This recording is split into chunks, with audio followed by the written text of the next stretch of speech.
Hello students, आज हम start करते हैं। चैप्टर है area of the relative circles, जिसमें क्वेश्चन नंबर दिया हुआ है। हमें इसका जो है सोल्यूशन फाइंड करना है।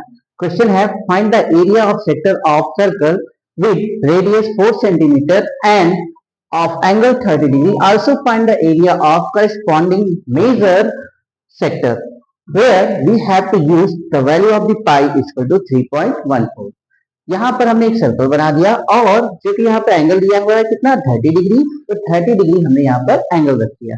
हमें यहाँ पर क्या है, एरिया निकालना है और साथ में हमें क्या फाइंड करना है, हमें फाइंड करना है मेजर सेक्टर का एरिया। नाउ चलिए देखते हैं। तो हमने कहा ओ ए पी बी, अगर हमें इस फॉर्म का हमें एरिया फाइंड करना हो तो हम जानते हैं फॉर्मूला होता है area of the sector is equal to theta upon 360 into pi r square, where pi is given that 3.14 and r is given that, r कितना है यहाँ पर, आर यहाँ पर 4 है, आर इज द 4 सेंटीमीटर और जहां पर थीटा कितना दिया हुआ है 30 डिग्री।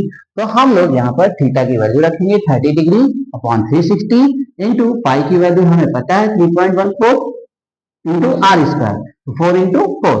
अब हम इसे यहाँ पर इसको सॉल्व करेंगे, मल्टीप्लाई करते हैं तो देखते हैं यहाँ पर कितना आ रहा 12.56 अपॉन 3। अब इसको डिवाइड करेंगे 3 से तो हम देख रहे हैं यहाँ पर क्या रहा 4.19 सेंटीमीटर का स्क्वायर। नाउ ये तो हमने यहाँ पर फाइंड कर लिया एरिया ऑफ सेक्टर। अब हमें फाइंड करना है area of corresponding major sector. अगर हमें इस करस्पॉन्डिंग मेजर सेक्टर का एरिया फाइंड करना हो तो हम कैसे निकालेंगे, तो हमें पता है पूरा जो इसका सर्कमफेरेंस यानी पूरा एरिया अगर देखें तो एरिया पाई आर स्क्वायर होता है माइनस एरिया ऑफ ये जो सेक्टर है angle O A P B, एक पॉइंट पी है जो कि यहाँ पर लाई कर रहा है, तो इसलिए हमने यहाँ पूरा अगर दिया ये पी बी इसके साथ में आ जाएगा तो ओ ए पी बी। तो हमें पता है पाई की वैल्यू 3.14, आर इक्वल टू 4, तो 4 को हम 4 से मल्टीप्लाई करेंगे कितना हो जाएगा 16, यानी यहाँ पर 16 हमने कर दिया माइनस एरिया ऑफ सेक्टर ओएपीबी जो कि हम लोग पीछे फाइंड कर चुके हैं, तो वैल्यू क्या है 4.19, यहाँ हमने 4.19 रख दिया। अब यहाँ पर सॉल्व करते हैं, तो हमने जब इसको सॉल्व किया इसको मल्टीप्लाई किया और इससे 4.19 को माइनस कर दिया तो हमने देखा वैल्यू आई 46.05 सेंटीमीटर स्क्वायर।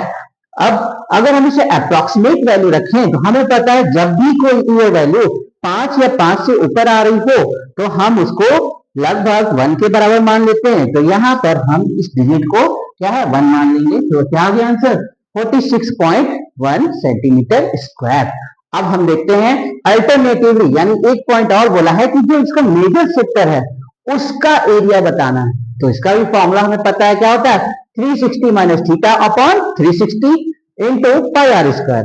अब यहाँ पर 360 से थीटा कितना बन रहा था 30 डिग्री, माइनस कर दिया अपॉन 360 और पाई की वैल्यू जो कि क्वेश्चन में ही दी हुई है 3.14, तो हमने यहाँ पर 3.14 रखी और आर होता है 4 यहाँ पर, तो 4 इंटू 4 क्या हो जाएगा 16।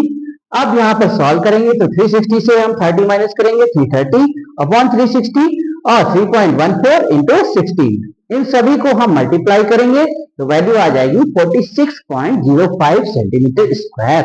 अब हम देखते हैं अगर इसको अप्रोक्सीमेट रखें तो हम देखते हैं जब भी कोई वैल्यू 5 या 5 से बड़ी हो 6, 7, 8 तो इन सभी को हम नेक्स्ट डिजिट में 1 ऐड कर देते हैं। यहाँ पर था 0 तो हम एक और ऐड करेंगे तो क्या हो जाएगा यानी 1, तो यानी क्या आ गया 46.1 centimetre square approximate. Thank you class.